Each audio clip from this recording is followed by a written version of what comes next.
Hello, welcome to Country Stitchers. I'm Liz. Hi, I'm Deb. Thank you for joining us today. We're here in the middle of our Pennsylvania summer. Yes. Deb's been very busy.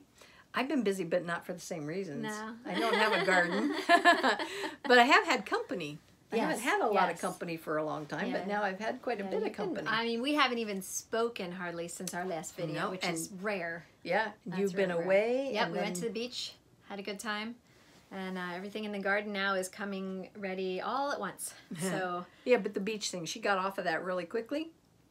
She went to 2 or more fiber and stitching shops without me. I wasn't there. Only a paybacks, baby.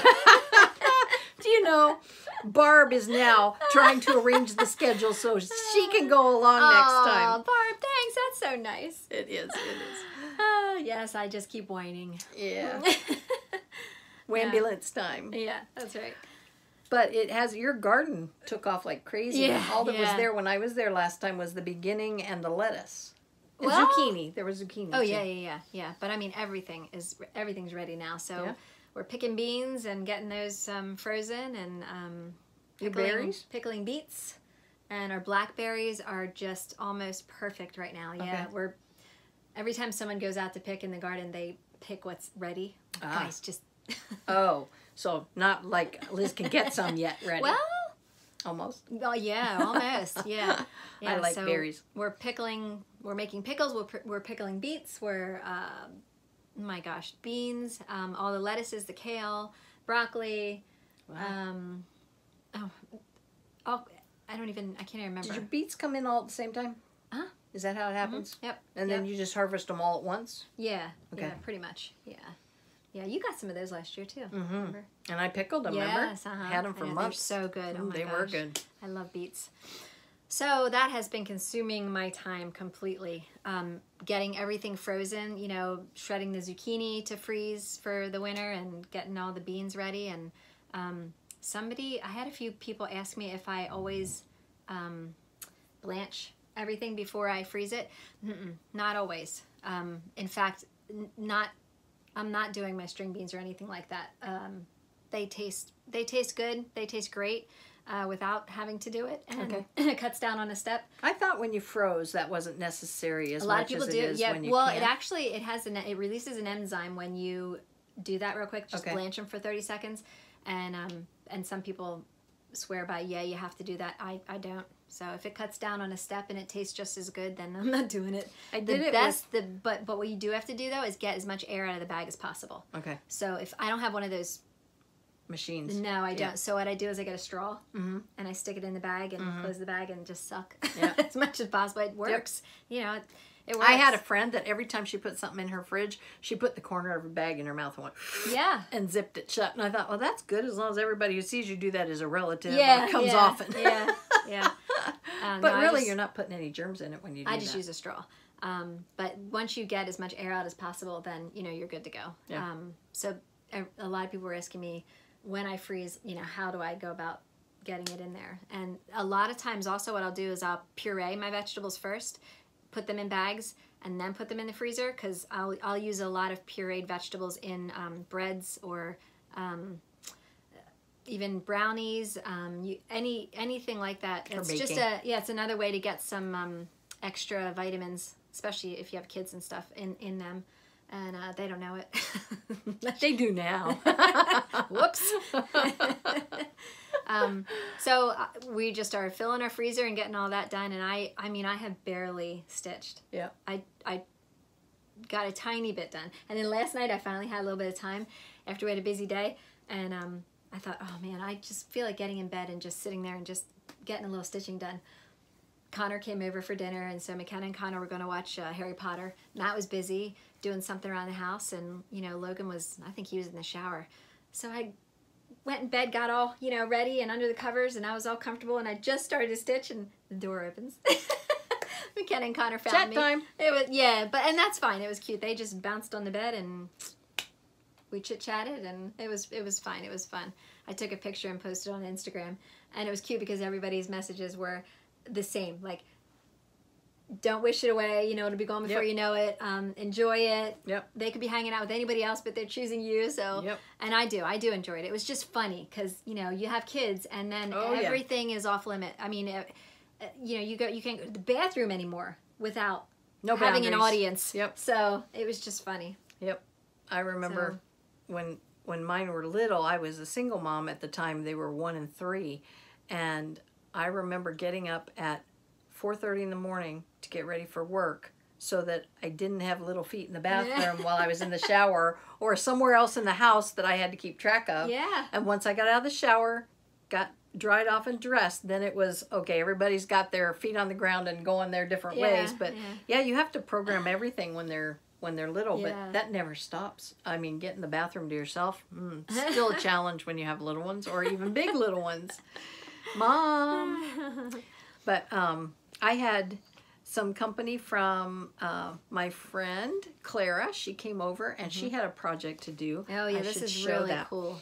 This is... And Clara is how old? Clara is, oh gosh, I think she's gonna be a junior in high school. Okay. So I hate to guess, because if at that age, if you're she's too a teenager. young, if you're too young, that's terrible, and if you're too old, that's not a bad thing at that age actually. So, but she was on Pinterest, I guess, and saw something that she liked, and she texted it to me. She said, I wondered if this is something you could help me do.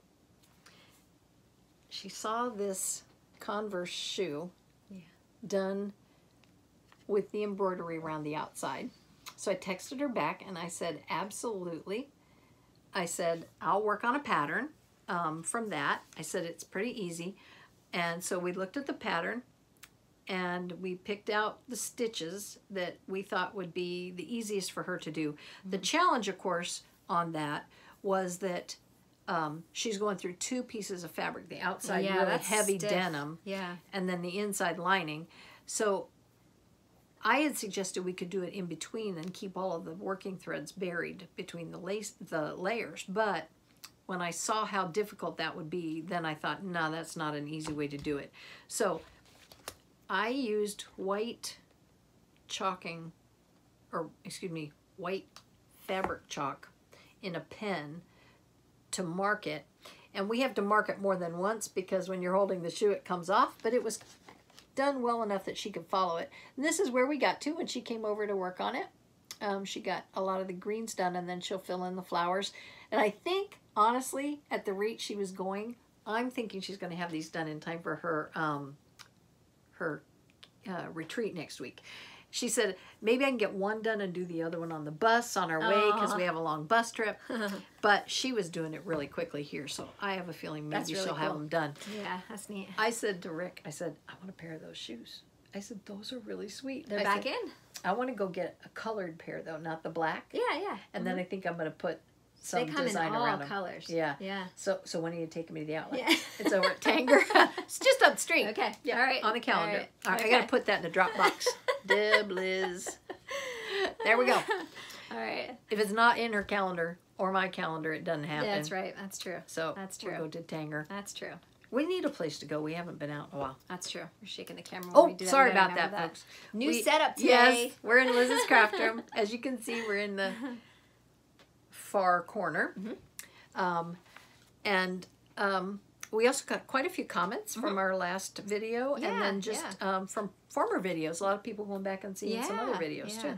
And all the farming comments, that was so funny and so much fun to read. Oh my gosh. Who'd have thought manure in your toes would have such an impact. Well, and also I forgot about the game that, you know, somebody left a comment and said about, did you play the game where you throw the cow patties at each other? I'm like, yes. Yep. Yes, we kept ourselves entertained. They actually had cow chip throwing contests in the Midwest when I lived out there. Okay. Yep. Oh yeah, it was always fun. And you know, when the vet comes and when the baby calves are being born, and oh gosh, it's so much fun. I think every kid should grow up on a farm. I found a really neat new show on British TV called The Farming Life, and they follow cattle farmers and sheep herding farmers through their whole calendar year. Yeah. Oh, really phenomenal. And it's in Scotland. So you get to see all the different varieties of beautiful the animals. Scenery probably. Oh, gosh. Yeah. It's very, very sort of coastal desert almost. I forget how they describe the highlands, but they're very formidable. They're not very plush, so they have a very specific breed of animals that they raise there. Okay. I had a question from Patty Rocky Mountain Stitcher about my peyote. She asked if I ever sold them, and that was kind of an interesting question because I am working on some right now for a local shop. If you had one that you were particularly interested in, why don't you email me at countrystitcher@gmail.com and we can chat about what you had in mind. Yep, sounds good. Teal. Hi, Teal. She wanted to know the floss colors I'm using for the water in my Serenity Harbor. I will show you real quick, and then Liz can put them in the drop down. I've decided to use Seafoam, which is Weeks Dye Works, and also Kentucky Bluegrass, which is also a Weeks Dye Works. And that brings me to another question. Stacy, our friend Stacy, was wondering when I do my water, she was wondering, do I kind of make it swirly? Which direction am I going to go when I stitch the water to kind of give it that movement, that look of movement? And she's right. I do kind of jump around a little bit so that it's darker in certain areas. You know, this whole area here, if I know that whole thing has got to be filled in with the lighter blue, I will maybe kind of stitch some and head down this direction, or then come over here and head up. There was no rhyme or reason to it. I just wanted it to look more like movement. And she asked, did you do anything specific to parts of the thread? And you didn't. I didn't. You stitched as it came off. Yeah, I just went in crazy directions. So I guess. Yeah. You painted as the color came up. Yeah, exactly. Yep. Yes. Yeah, that's a good way to put it. Yeah. So we will list those colors for the water. We will. We will. And Peg Reynolds, she asked about linen. She had said that she was doing a piece that she was going to stitch on 40 count linen and wanted to know what my favorite linen was, and I told her I liked lakeside linen, but I said we ought to chat about it and see what you like. I also reminded her about the ballpoint, number 10 ballpoint needles for working on 40 count, because that's a nice thing. But I like R&R also. Yeah, and we talked about Picture This Plus too as a nice one. Picture This Plus. Yeah, yeah. I personally stay away from Weeks as much as I can, only because it is such a giving material. It's very pliable. That I don't stitch well on it. That's all. Their colors are beautiful. They are.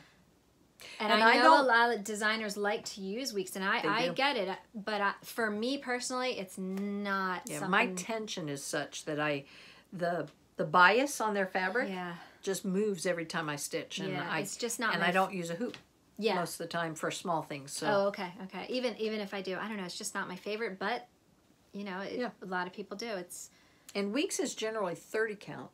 I don't know. Oh, I thought you could get it. Do they have 42? I also? Thought they, Not 42. I thought. They might. I've never looked at it for 40 count, but. Yeah, but no, I think I'd stick with the other ones. Okay. Linda Spalding got in touch with me saying that I'd read a note. Actually, she had sent this to me a while ago about that Ann Wright drum kit. And I'm thinking about getting mine out, so I thought I would just mention that and see if that would spur her into getting hers. See what happens. Susan, she said that she was getting ready to stitch the Little House Needleworks Hometown Christmas and Farm Christmas. So she struggles with linen, and she was wondering if there was an even weave that we would recommend that would allow 2/2 and 1/2 stitching. She doesn't have an L&S, so when she has to order, it's sight unseen. So, yeah, we were talking about that, and Liz has a couple pieces to show you that we pulled out. These are all Lugana. Yeah, that's so they're all some of our be favorites in the 25 count range. And this is just an idea of the color variations This one is new khaki. This one is light blue. Novel name. And pewter. The pewter's very pretty too. It's a very neutral gray. Yeah, it's pretty. And then this other one is, oh, no, this one's not an even weave. I just picked it up with the bunch. Yeah. So that, and then there is a fabric called Joblin, which is an even weave. I'm not a fan of stitching on it. I think it also falls into that category like Weeks of having a different bias. It's much, much freer. So and we also talked about, don't forget about 20 count Aida. yes. That, I mean, Liz is doing her piece. What's this called again? My All Points Cardinal or 4 Points Cardinal. Yeah. By Long Dog Sampler. Yes. She's doing that. She showed it on a few videos now. She's doing that on the 20 count and 1 over. Are you using 1 thread? I am. Okay. So 1 over 1. Beautiful coverage. Easy to stitch on. It you is. know, nice. Really pretty. So don't forget about that also. If you don't want to go towards linen, you know, the 20 count Aida is beautiful. And there is a needlework shop that I bought some overdyed Aida from. Remember the patterns from Cooler Design Studios, the season ones that we're doing the winter, and it has like the oval frame and all the different winter things, and there's one for summer, one for fall. I'm trying to remember. I got it, oh gosh. Was it in a magazine? No, I got it online a long time ago, and when you saw it, after I got the fabric, you got the summer, and then I can't remember if you got the winter or not. Oh, is it large? Yes. Yes. Well, it looks huge, but they finish out about this big. Yes. Yes. This is 5 by 7. In case you couldn't tell. Yeah. But it's just the shop I got. It's called Chamois. Was the fabric color, and it's very pretty overdyed Aida. I ordered. Yeah, it's beautiful. Deb ordered. You ordered the linen, right? Or did you get a different fabric for that? No, I think I have a different fabric for Okay. that. Girabaldi's is the name of the site that has the different Aida. And I'm sure other shops do. It's just my experience was I found it there. Yeah. So you might check that out. Yeah. But it's there. I mean, I know you can't get to a needlework shop, so try Garibaldi's. Yeah. Nice. Okay. Jane, she wanted to know if we ever made pear jam. No. You like pears. I do.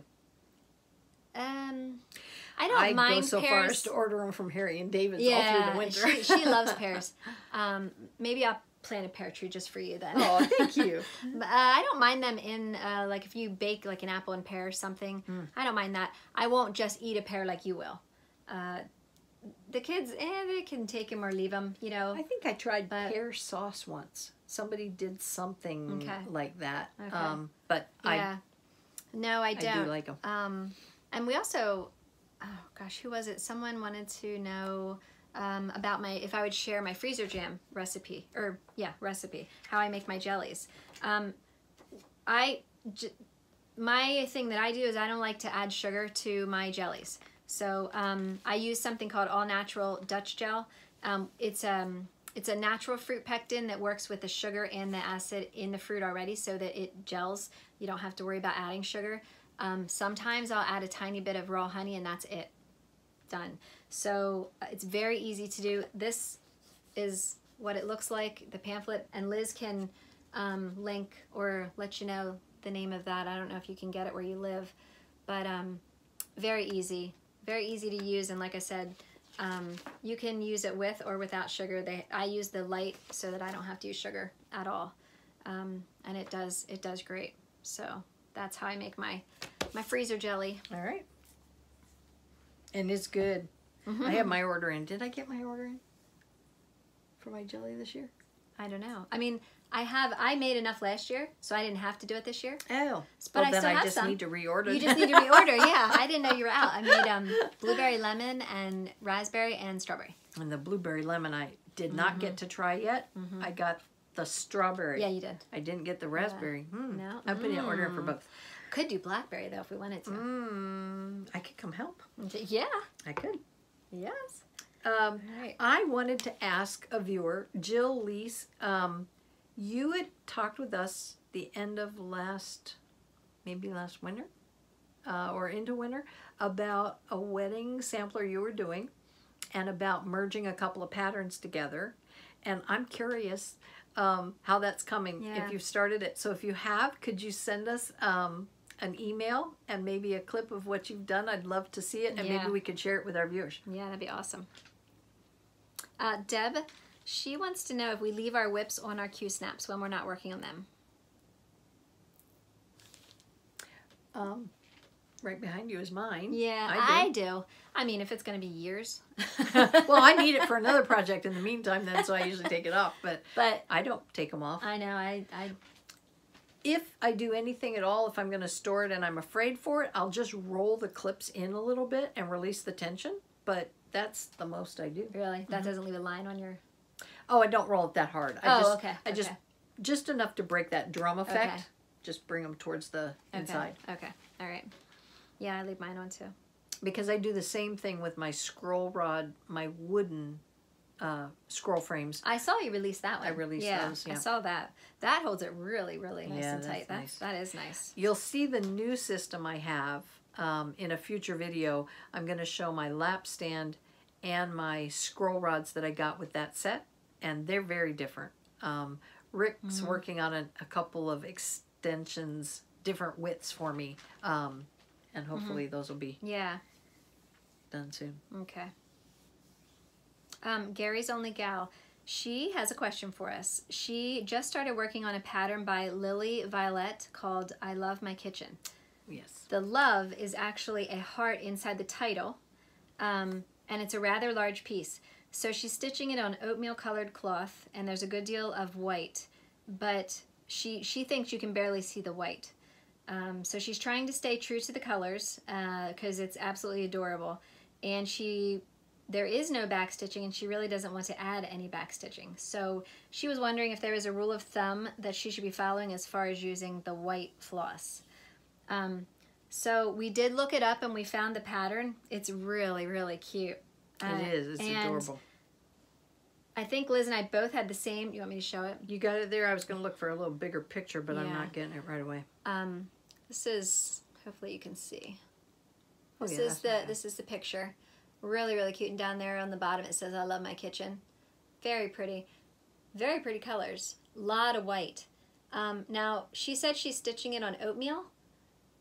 My thought, and I think Liz and I both agreed that it calls for bright white. So if you are using the bright white, that's the first thing I said was I'd go bright white, and then I saw that's what it did call for. So yeah, so if that's you stuck true to color and that's what you're using, then we both suggested you might have to change your fabric. It might just be your fabric, not your threads. Maybe that oatmeal isn't quite dark enough.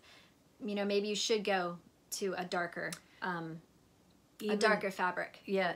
This fabric that it looks like they used, it says just natural linen, but it looks like a fabric Deb and I used in a class, and it's got sort of a gingham effect to it, and it is a little darker than oatmeal, so I can see why it would stand out.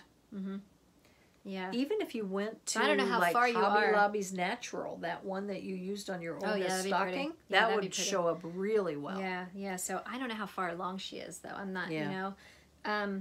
If you're really into it and you're really far along, Backstitch is probably the only thing that's going to make it then stand out more for you. Yeah. And there is a lot of white. Yeah, there is. Your tea towels and everything are going to stand out if you do it on something really a little darker. Maybe she's not that far along. Hopefully. That's our best advice. Oh.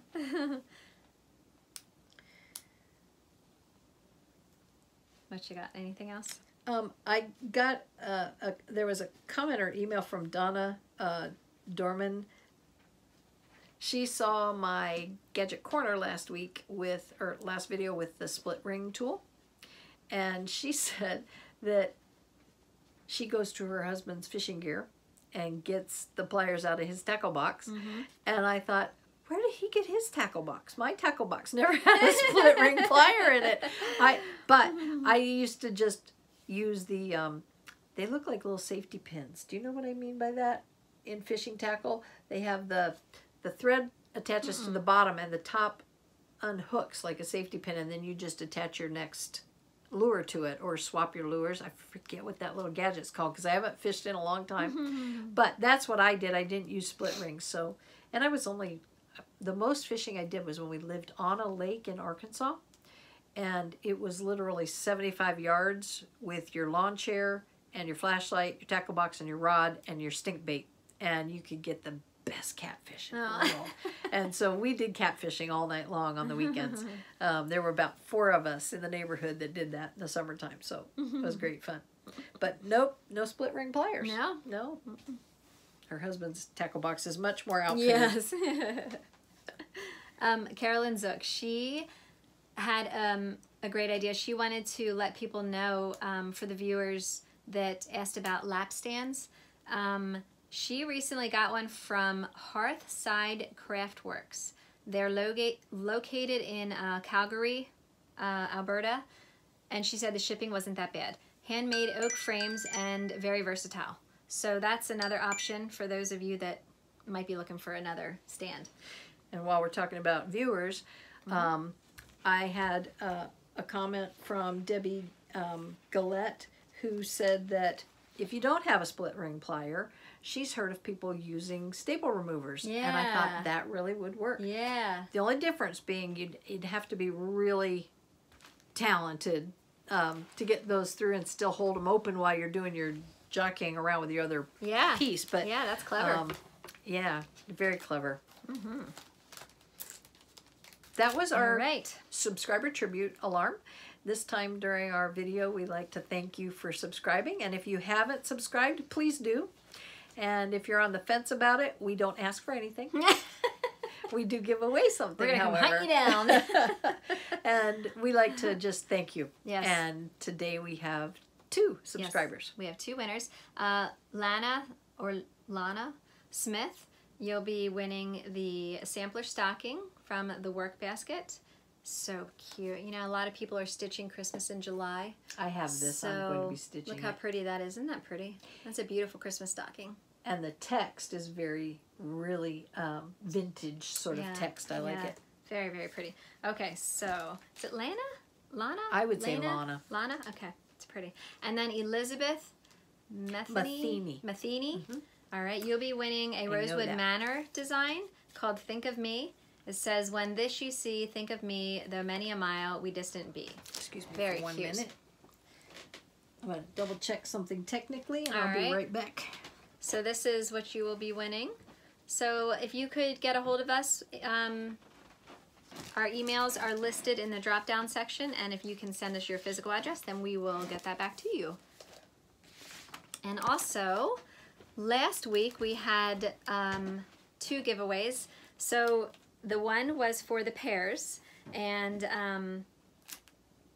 Christina Carbone, you won the pair giveaway. So if you could also give us a holler and send us your physical address, that would be great. We'll get that right out to you.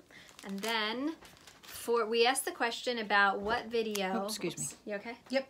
Sorry what about video we were talking about the handy caddy last time. So what video did we show the handy caddy in our Gadget Corner? And what was it? Video 31, part 2. Yes. Yeah. So Julie R. Knits dash stitches. Knits as in K-N-I-T. Yes. You are going to be winning a grab bag from us. So we don't want to show you what's in the grab bag because we want you to be surprised when you get it. But I think we'll take a picture of its contents, and then we'll be able to show everyone else once we know that you've received it. Yep. All right? Once you get a chance to open it. Yes, yes. So you will be getting the grab bag. And again, if everybody could just give us your addresses, send us an email either to the Country Stitchers, or my email is also listed in the drop-down, or if you follow me on Instagram, you can also private message me there. That's fine. Anyway or always, doesn't matter. And thank you again for being subscribers. And I'm not sure if that's powering or not. We got a little message on our screen from our power cord. So we may end up switching over, but we'll see. Okay. All right. So let's move into, oh, were you through with your comments, by the way? Oh, I think so.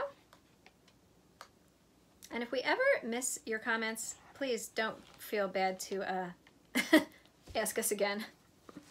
I wanted to quick show something while you look at your comments. Yep, I think we're good. I was digging through my closet and cleaning up my craft room, and I did check all the connections. Okay. But I can't tell because of the video whether we have power coming in. Okay. I ran across a book that I had called The Needlecrafter's Travel Companion. This is so much fun. Number one, you can look up any craft store anywhere that obviously took out an ad or they located for this book. This goes back to 2009. So I thought, well, I wonder if they have newer ones. So Deb and I were sitting here getting ready for the video, and I said, but I went on Amazon, and nope, the newest one was 2011. And she goes, no, there's one newer than that. Here she found one at a shop, a fiber shop, so like a knitting store in Cape May last weekend. So we contacted them, and she got it for me. So it's out there. I'll show it to you next video. It should be here. Yep. But in the meantime, in the Dropbox, I'll put down some links to where you can find this and other issues up until they stopped. Even the older ones, I keep this because it's still a great reference. Every now and then I'll come across a number that doesn't work. In fact, when we called the shop Deb went to, their first number on the ad was no longer in service, but the second one was, so it's still really a great reference. And I think the new book has over 500 pages. Yes, she said that, and so I'm anxious to see, and it may encompass more than just the cross-stitch focus, too. I'm guessing it might have a lot more than that. So anyway, that was fun, but when I was taking care of things, I found something that we had done a while back. I had some publications from Leisure Arts, and they kind of look like this when they come. They're just a straight soft bind. But I took them down to Staples, and what they do is they cut off this bind